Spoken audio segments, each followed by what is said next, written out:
I just realized that we haven't gotten the chance to talk about a lot of the new transmogs that released, and we also have the last stop before the World Finals for SWC 2024. All this and more on the Fuse News, episode 290. For whatever reason, the Fuse News didn't quite line up to the point where I got to talk about the transmogs that launched for Halloween. So welcome to Evan's recent transmog rankings. There's only 4 participants. First off, number 4, it's the Archangels. And honestly, they may just place 4th, and they're at the bottom of the list more so just because I have the perception that these monsters have a lot of transmogs. I don't know, maybe that's just a me thing. Tell me if you agree. Number 3, it's the Unicorns.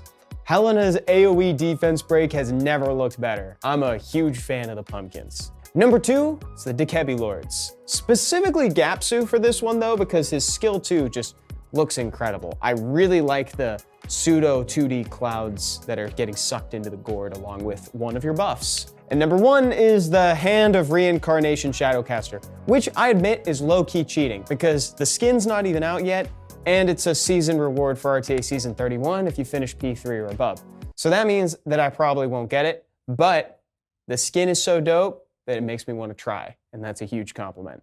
Like I foreshadowed at the top of the show, the Asia Pacific Cup is the last stop before the World Finals in Tokyo on November 9th, and it's happening on October 25th at 10 p.m. Pacific time. And the bracket is absolutely stacked, so you should come by to watch crazy combatants like Kelly and Bao, Diligent, Matsu, and more as they deck it out on the tournament bracket for those last 3 slots before the World Finals. And speaking of the players, remember to fill out the predictions event that's live in the events page right now. Gotta get all those SWC emblems and scrolls while you can.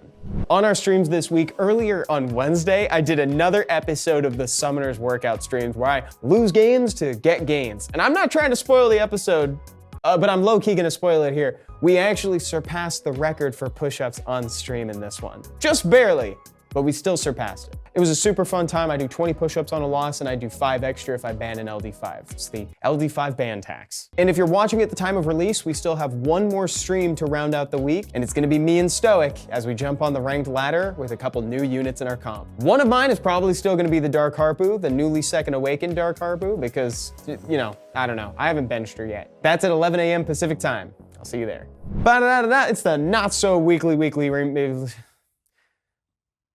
And this one is brought to you by a user on Reddit with a hilarious video that is coupled with a feeling that I have not had in 4 years. I say that like it's a bad thing, but honestly, Lydia has been with me like through the worst and the best. Dude, I love her. I make a lot of fun of her, but she's great.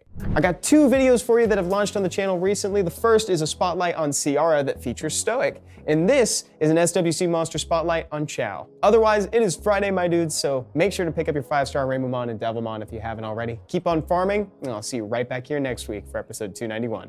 Bye, everybody. Have a great weekend.